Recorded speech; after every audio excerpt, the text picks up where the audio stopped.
Ready to go for picks and bans for game number 2. Luminosity, again, don't necessarily need to win this to make Valencia, but could really use a point here. On the other side, Trifecta, if they find this to a victory, all but punch their ticket. They are looking incredibly solid for Valencia if Trifecta are able to close this one out 2-0. But Luminosity, I think that it's kind of on the edge. They're teeter-tottering on the edge here. We saw them when they were playing at, like, I would say top form. And for a second, it looked like they were the best in NA. But yeah, it seems as though they've kind of started to falter in the past couple of weeks. They've had some struggles as of late, without a doubt.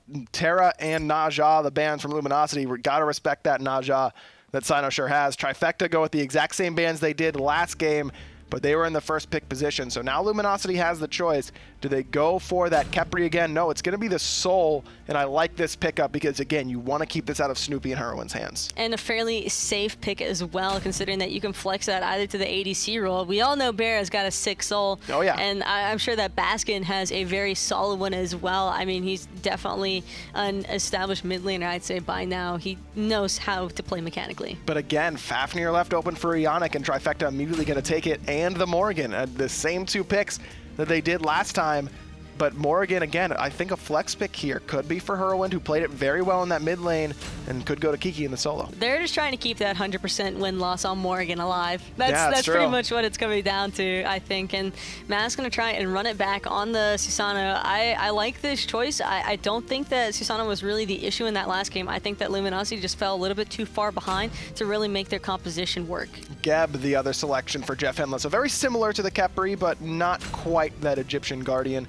No, wait, Geb's an Egyptian Guardian. They're the same. What's the difference? Odin, the pick for Trifecta. That most likely going to Kiki in that solo lane, who has just seemed to really fall in love with this god. Even whenever, you know, Luminosity doesn't have a particular comp that Odin destroys, Trifecta pick it anyways. Odin is still fairly strong against this comp. If they catch the soul out of her Disapparate, or if Susano is unable to get his jet stream off in time, they could still very well get 3 members trapped inside. And if I'm Trifecta, I'm probably just going to look to focus down JeffHindla again, because Geb isn't exactly the safest Guardian early on. Well, Trifecta had the option to go for the Apollo once more for Snoopy, but said it's going to be the Cernunnos taking it away from BaRRaCCuDDa, though that could be Soul for BaRRaCCuDDa. Jing the pick. What year is this? Is this season 3? Luminosity first pick Soul and then pick Jing and you don't know which one's going mid or Hunter? I mean, this is a cut and dry season 3 Luminosity composition, even the Ravana. I mean, I think that Jing is an excellent hunter right now, and she's incredibly safe. I think that safe is what Luminosity kind of need to go for early on. When you have the Geb on your side, you don't really want to risk too much, because if they can make it into the mid-late game stage, their draft is phenomenal. It's just the concern about whether or not it's going to be able to get that far, and some Wukong being locked in leads me to believe that could potentially be an Odin jungle. Could be Odin jungle. Could also be Wukong jungle. Captain Twig played it fairly recently, so Trifecta has some ambiguity to that draft. I was like, you can say this word. Don't worry about it. And then I mess it up anyways. Game 2, ready to go between Luminosity and Trifecta. This time around, a little bit of a different look for Trifecta. They don't have that early game pressure from the Naja. It is going to be Cynosure with that Sun Wukong jungle, taking a page out of Captain Twig's book, who also plays the Naja a lot. Maybe Cynosure is the NA Captain Twig. I mean, I think Cyno can also get away with the Wukong simply because Trifecta eliminated Nemesis in the first 2 bans. And if you're going to be running 2 warriors and a Guardian, that is probably the best thing you could possibly do for yourself. Nemesis would have been an excellent selection for Luminosity, but you're right, Trifecta clearly had the plan. BaRRaCCuDDa is going to be playing the Jing. It's a Baskin on that Soul in the middle lane. And even though I think this is the much better orientation of these 2 picks, I still kind of find myself surprised. I mean, when I think of Soul, I think of BaRRaCCuDDa. I don't think Soul fares as well against a Kern, though, as far as the safety department is concerned. I think they might get pressured out a little bit too easily. Oh, scary, coming around the back. Hurriwind on this Morrigan has no escape, rooted in place. The Purification Bead is good for the moment, and no first blood for Luminosity. Somehow Hurriwind escapes, and I think in large part due to the root. I mean, the root actually is more damage than the Prana Onslaught at level 1, but Having that second cooldown up may have been enough for Luminosity to find it. Either way, it does get them the enemy speed buff, and it looks like Trifecta will trade out, stealing away Luminosities as well. Hurriwind's beads as well, I think, were a big saving grace for him in that mid lane, able to just barely get out of that route and move fast enough away for Mass and be unable to pick up the last hit. Very, very close, but already Luminosity off to a better start than they had in game number 1. ScaryD under a lot of pressure, though, on this right-hand side. It might not be that much better of a start as Kiki just needed one more auto, but couldn't quite find it. The 180 route from ScaryD gives him the heal and the distance necessary to get away. And this is the problem, is that now his blue buff is pretty much free to invade. It's going to be so difficult for Mass to try and get in there, prevent this from happening. Although cooldowns have been expended for the most part by Kiki and Cyno. Cyno does secure it for Kiki, but ScaryD has arrived in his hit level 3. Kiki low on mana, but should have enough to jump away when necessary. Mask boxing at level 2. That shield already shredded down, and ScaryD is going to find the first blood with the overhead kick. Luminosity put themselves on the board first. This rotation by Baskin could have been so deadly too for Cyno, but immediately recognizing the danger, opts to run away. Fire Elementals are also going to go the way of Luminosity, so again, they should have that pressure onto the Fire Ellies. Another early lead for ScaryD in the solo lane. See if he can maintain it a little bit better than he did in game number 1. Luminosity finds that first blood on the right side of the map. This time on the duo lane side, it's BaRRaCCuDDa and JeffHindla getting pushed under tower, which is about what you expect for Jingwei Geb, at least in the early stages. And I like how Mask and ScaryD, as soon as Kiki has been popping that shield, just bursting it down as quickly as possible. You don't get the benefit from that damage if the shield is already eliminated. Much more disciplined play from Luminosity. Instead of full committing to try and steal away that blue buff, instead, Mask and ScaryD just get the little ones, try and get away, but ScaryD is going to have to try and get away, but he will not be able to. Cynosure closes the distance, but Mask makes his presence known in the mid lane, finding a return kill onto the Morrigan. Sacrifices solo laner to pick up the kill in mid, and I think that that still plays out a lot better for Luminosity, considering that Hurriwind's a much better bounty early on. If you can get Baskin ahead on this soul, that is going to be so great for Luminosity as far as objective control is concerned. And even though Luminosity didn't find that first blood with that first rotation around the first wave, it was that purification beads that were down, and I think that's what leads to that kill onto Hurriwind. And the Morrigan only has that stealth that gives her a little bit of extra movement speed. No other escape options, especially pre-level 5. Mask gets locked in here. Jetstream's on cooldown, but Kiki's the one in trouble. He's get pulled out of that Prana Onslaught, but the Typhoon gonna knock him up, and Scary's gonna find the kill. A little bit of a bait there from Mask, trying to get Kiki to cage him in, and Kiki took the bait.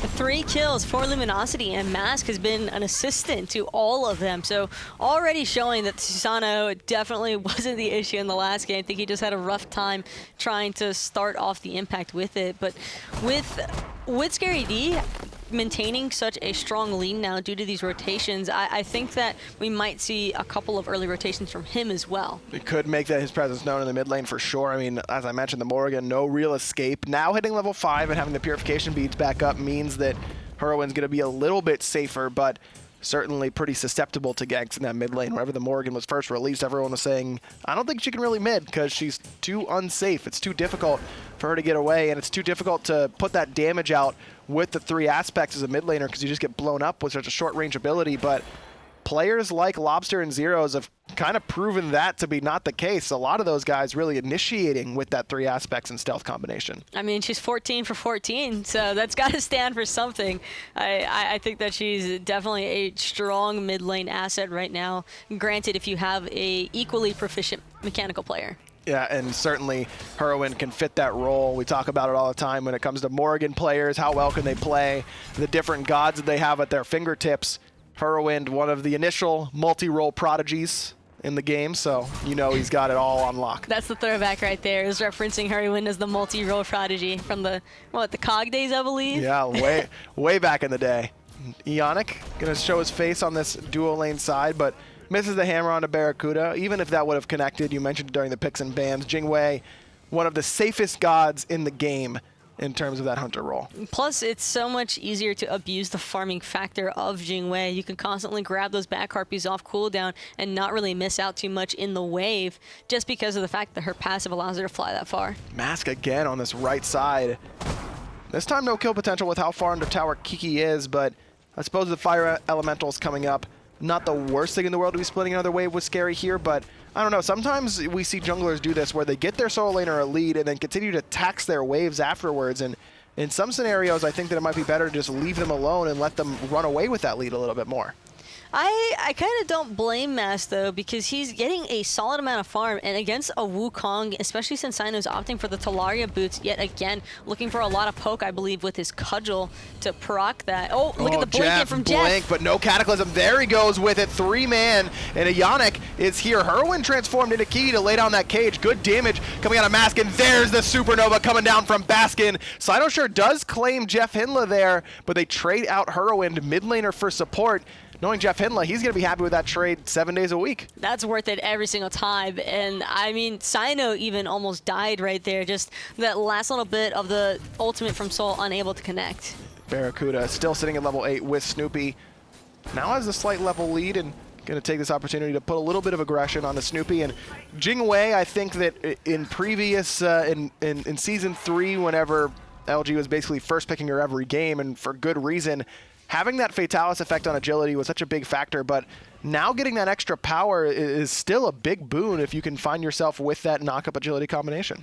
Plus, BaRRaCCuDDa also doesn't have to worry as much. Oh, he's looking for the ult invade, and he is able to secure that, I believe. Wow, ult for buff is going to take it. Now Snoopy in a lot of trouble as Mask continues to play aggressive. Well-timed shield from JeffHindla gets Mask out of the stun from Eonic, and Luminosity going to end up on top there, not only in terms of getting that buff away from Trifecta, but forcing Snoopy back, forcing him to miss a little bit of farm in that dual lane. The pressure is on to Hurriwind right now and Kiki. They're both a little bit behind. Scary D, however, needs to be careful about this gang. Doesn't have all that much health to spare. Good overhead kick, no ultimate, ready for Scary D, and again, gonna just be able to escape that damage.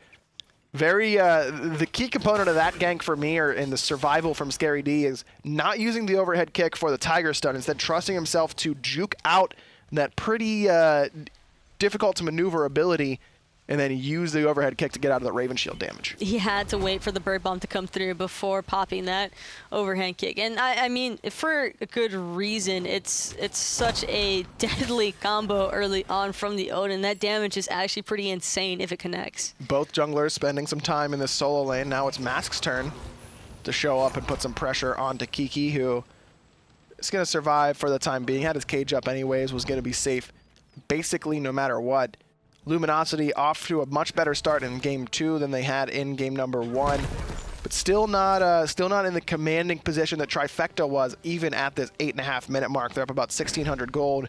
That experience lead, though, pretty significant, almost 3,000. And a lot of that is coming in from the mid lane aspect. Baskin's level 10, meanwhile, Hurriwind's sitting at level 8. Baskin will probably be turning level 11 right as Hurriwind's hitting 9. And look at Mask with the aggression. Trying to find another Hurriwind again, and he will. Purification Beads wasn't even enough to save Hurriwind's life. A little too slow on that transformation, and now Luminosity uses power play opportunity to get the Gold Fury. This is going to go down no problem whatsoever. A quick Gold Fury in Luminosity's favor, and they can eat my words saying they didn't have quite the lead that Trifecta did in game 1. Now before the 10-minute mark, they're up over 3K gold. And the 3K gold isn't even really what I'm looking at. It's, again, the experience. I'm sure that 2.7K experience has only shot up even further. Hurriwind actually still at level 8. Meanwhile, Baskin's hit 11. Almost a 4K XP lead. Mask has been all over the place on the Susano. 2-man cage from Kiki, knowing Mask doesn't have that jet stream available. JeffHindla the focus for the time being, but Scary D gonna join the fray. Cataclysm knock-up combinations good enough, and Kiki's gonna fall. Hurriwind lays down a second cage, but the rest of Luminosity just don't care. Cynosure finally able to find one. Luminosity's Mask fell as well, so it's a 2-for-2 for the time being. Cyno continues to play aggressive as Scary's very low. Cynosure is going to find him with help from his own clone, and it's Trifecta who end up on top there with 3-2 kills. Very fortunate for Hurriwind to find, again, another 3-man Odin ult, really keeping them locked inside. They were fine after the first one, but trying to survive through 2 can be pretty rough. Cynosure 4-0-1 on the Sun Wukong, really making it happen for Trifecta. Now with a teleport in from Kiki, that's enough to secure this Portal Demon. Big kills there, and Hurriwind really needed some of those to go his way. Unfortunate that none of them did, but still gets now 4 assists to his name. It's going to help him get a little bit closer to where Baskin is in the next P. Out of all the mid laners to be behind on, though, Morrigan is by far the best one, considering that you're never really behind when you're a Morrigan. If the rest of your team is still profiting, you can maintain the lead alongside of them or maintain that relevancy just because you have your ultimate. That's true, and you're looking at what Hurriwind's going to be leveling. It's primarily the 2 as the mid laner and then the 1, and you got to look at how that transitions to whoever you're transforming into. And Odin is as good as it gets. You don't need to have any points in your ultimate. Doesn't care about that. You just need to have that Raven Shield Bird Bomb combination ready to go, and maybe that's why we see Trifecta really prefer this Odin pick so heavily right now. Plus, I also just really like Odin as far as lockdown potential is concerned. When teams are more synchronized with each other, I think that Odin is always an excellent choice, especially facing off against a draft like Luminosity has gone for, where no one really has a solid escape other than expending ultimates and Souls to Separate. I'm just a little worried about the late game follow-up damage from that cage. I mean, I'm assuming Hurriwind will stop transforming into Kiki around the 20-minute mark and instead look for something like the Cernunnos or even the Wukong at that stage if he wants to go for someone on his own team. But there's just not a lot of follow-up for AoE damage in that cage. Well, the thing is, if you look at Trifecta, when you're running a Sun Wukong jungle, you're not exactly looking for the late game. I believe that it's based more around that early to mid game stage. So as long as Trifecta are able to bounce back from this initial aggression and initial lead that Luminosity have gathered, I think that they'll be just fine. Right now, Luminosity still in the lead, but Trifecta chipped away at it a little bit with that last engagement, but again, LG starting to separate themselves in terms of experience as Mask again heading over to this right side. It's not only him this time, though. It's JeffHindla and Baskin in tow. Blue buff respawns, and that's the focus for Luminosity. Kiki wants to get in here, but only sitting at level 11. Finds that 2-man cage, but Baskin has a Disapparate charge, and he's going to be able to get out of there. Mask will not, and he's going to charge the Typhoon. Kiki falling very low quickly, and that Cataclysm knockup combination is good enough. Hurriwind traded into Kiki as well, and he's likely to fall. Mask with his third, 9 in total now for Luminosity, and a quick 2-0.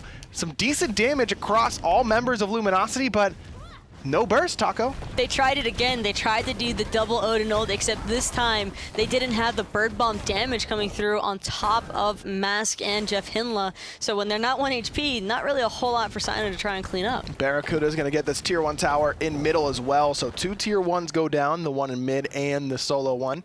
So that's 1,000 gold in total, 500 per tower. BaRRaCCuDDa now going to continue to strip away gold from Trifecta, taking away their red buff. And I think he might be trying to cut off Snoopy here, look for a little bit of aggression onto the Hunter. No, he's more content to just go back to his lane and farm it up. There's a saying in there somewhere about 2 people passing in the woods with no idea that the other is there, but I'm not smart enough to remember it at the time being. Luminosity up 9-5 in kills and extending their gold lead a little bit farther now up around 3,500 gold. With this Gold Fury respawning, Taco, this is exactly where you want to have about a 3,000 gold lead, because Gold Fury is usually that kick in the pants to get you really ahead in terms of golden experience. But look at that experience difference, 6,200. That is huge. And Cynosure sitting a little bit behind Mask, I believe, in terms of levels, despite this strong game that he's having.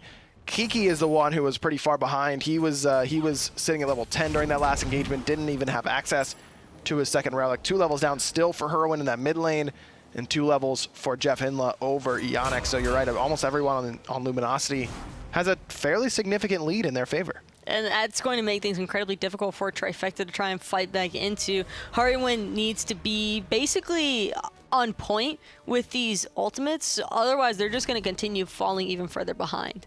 Scary gonna eat a little bit of poke as he walks pretty aggressively through 4 members in the mid lane, but not a whole lot as overhead kick saved him from a little bit there. Gold Fury has been started by Luminosity. It's already around 50% HP. BaRRaCCuDDa and Baskin trying to get it done. There's a cage that comes down from Kiki, but immediately Luminosity peel off the objective and go for the kills. That cage coming up big though, and Mask is locked in it. Baskin's gonna take care of Eonic on the backside though, as the rest of Luminosity push forward. Mask trying to find Kiki in the mid harpies, trying to chase him down. Susano, good luck getting away from that as Scary finds Hurriwind. 5 deaths now for Trifecta's mid laner. Jetstream just a little bit too slow on that one, but Mask not wanting to give up this chase. I think that Mask can catch him as well, or at least prevent Kiki from backing, which is going to mean that nobody from Trifecta is going to have a chance to contest. Smart play by Kiki there to sit in that Fire Giant pit.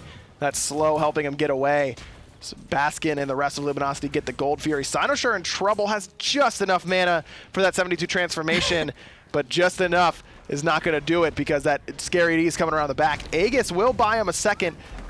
BaRRaCCuDDa shows up, and the knock-up combines with Scary D to get that kill on Susano. Kiki's teleported in, finds the Bird Bomb into BaRRaCCuDDa, but could have locked Scary D underneath that tower. I don't think he knew he was there. Now BaRRaCCuDDa is just going to be able to trade into Kiki pretty easily here, up 3 levels over Trifecta solo laner. Knock-up just a little bit too slow to find it, but now Eonic's rotated in. But you've got Geb shields on your side. Scary D all alone, however, trying to tank up 3 members. Hurriwind rotating around the backside. They should have the cleanup, and they do onto Scary D. JeffHindla's got to get out, and he will, but I'd still say that that was kind of in Luminosity's favor, a little bit of an overstay. But look at where Baskin is. He's just pushing. All this time, it was a distraction for Trifecta. Baskin's going to be able to get this tier 2 tower in middle as long as he full commits to it, and he will do just that. Gets 1,500 gold for Luminosity, and looks like he may be able to escape, but look at the pincer maneuver that Trifecta is going for on that right-hand mini-map.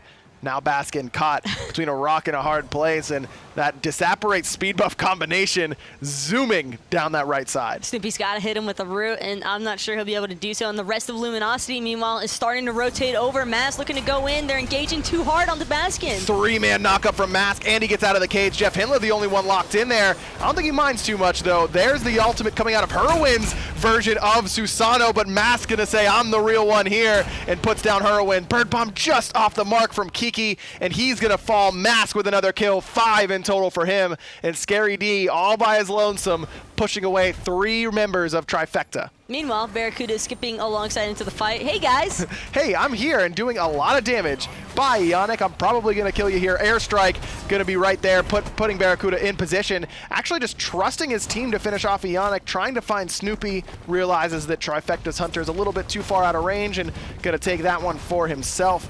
Luminosity find another tower. Now just 2 left standing on the map for Trifecta. Another big gold boon, and Trifecta now down almost 10,000 gold to LG. And that is actually going to make it right at 10k gold difference. That is rough. I mean, it just spiraled completely out of control. So Hindu and I talked about it on Thursday, and it's just very clear how different the 2 metas from NA and EU are evolving. EU, their average game time is probably north of 32, 33 minutes.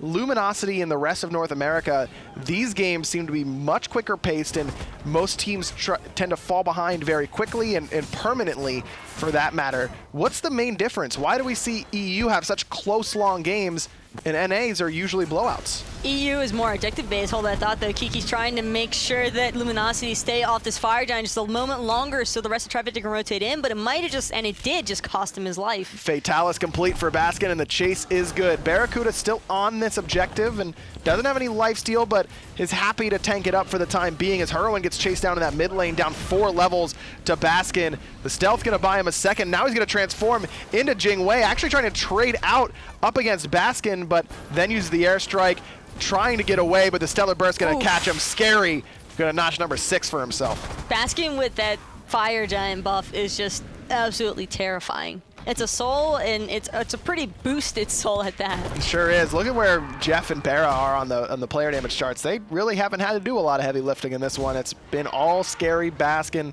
and Mask thus far. Mid Phoenix falls as Cynosure was split pushing on the left, does get 1,500 gold in Trifecta's favor. Good ultimate there out of Snoopy, and a better one out of Kiki as he locks a couple underneath that Phoenix. JeffHindla taking quite a bit of damage from it, but a good knockup from Mask. Finds 3 underneath Trifecta's Phoenix. Baskin now again allowed to get in there and throw those autos out. Plenty of penetration in that build, as well as that additional attack speed from the Fatalis. They were really, you could tell that they were missing the frontlining potential from Scary D in that engagement, though. Not having enough peel to really commit to that right-hand Phoenix. Scary D opted to back just to ensure that they wouldn't be losing a Phoenix themselves to the split push, but I like the decision-making, and now that just means that all Luminosity had to do, back, spend that gold, and then siege T1 and T2 and left. That's another 2,000 gold waiting for them. The Gold Fury is going to respawn in a dozen seconds, so that's a couple more 100 gold, I should say, for Luminosity. So it's getting tough here, Taco. I mean, Trifecta, like we said, really could have used these 3 points. These two teams came in tied and looks pretty likely to leave tied as well. And again, that's just going to leave things so up in the air for North America. I mean, we've got the ALG set later on today, and if Allegiance are able to find a 2-0 in their set, they'll actually be tied amongst these other teams. Man, what a knot it is atop North America, and it's unlike Europe. They're only sending 3 teams to DreamHack Valencia, so keep that in mind. Europe sending 4. A little bit tougher to get there in North America for the time being. Both those towers on the left are gone, as is the Gold Fury. But Luminosity not too interested in spending the gold they've just gotten for themselves. Instead, want to continue this siege. They've got Fire Giant for their minute and 40 seconds. Scary D, first one in underneath that Phoenix, tanking it up. Hurriwind transformed into Baskin and is already falling very low. Big knock-up once more from Mass. Some of you've heard that one before. Huge Cataclysm from JeffHindla allows Scary D to finish off Hurriwind on that backside. There's Baskin's ultimate, doing a little bit more than Hurriwind's did when he was playing Soul.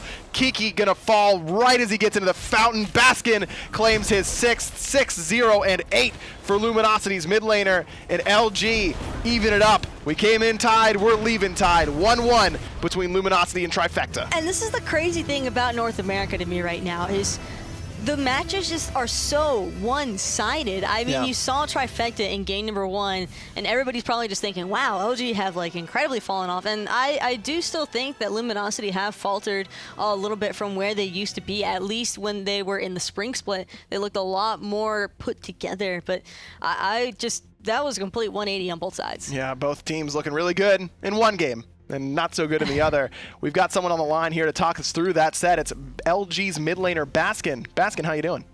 What's up? I'm doing good. How about you? We're doing well. Thanks for asking, and congratulations on the split. What is it about North America that makes these games so one-sided right now? I mean, this was a set where you guys got dominated in game 1, but were able to turn it around for game 2. I'm not sure. I think that pretty much every North American team doesn't know how to play from behind, like obviously including us.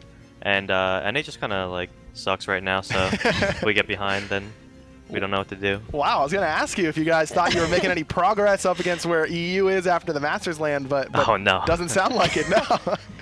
Yeah, it's a joke. Oh, okay. I mean, fair enough, but what do you think needs to happen in North America in order for you guys to catch up to EU? I'm not sure. I think individually NA is like you can compare them to EU, like if you take individual players, but EU's just better at playing as a team and stuff like that, and obviously it's a team game. Well, you guys have a chance to play up against Europe if you're able to qualify for DreamHack Valencia. Pretty close coming into the final week. How are you guys feeling going into week 5? I think we have a really good chance to make it. We kind of choked the last week and a little bit this week. We were kind of expecting to get a confirmed spot this week, but hopefully that we get it next week. I think we have a really good chance. All right, and considering your last matchup for week 5, how are you guys feeling about that one? I mean, I know that you're looking towards Valencia really, but do you expect a clean 2-0 next week? Well, that's what we're hoping for. I think that's like the expected outcome for us, but I mean, we'll see. I think we'll do well. That's it. All right, Baskin, thank you so much for joining us. You got any shout-outs before we let you go? Yeah, shout-outs to our sponsor, Luminosity, and also shout-out to my team, obviously, and that's pretty much it. Wow, Baskin giving a shout-out to the team, even though BaRRaCCuDDa just yells at him all the time. At least that's what I hear. All day, dude. I'll talk to John. He needs to be a little bit nicer to you guys. Thanks, I'll let him know. Thanks for joining us, Baskin. Yeah, good luck in week number 5. That's going to do it for the first half of today. We're going to throw to a quick 5-minute break, but we'll be right back with more North American SPL.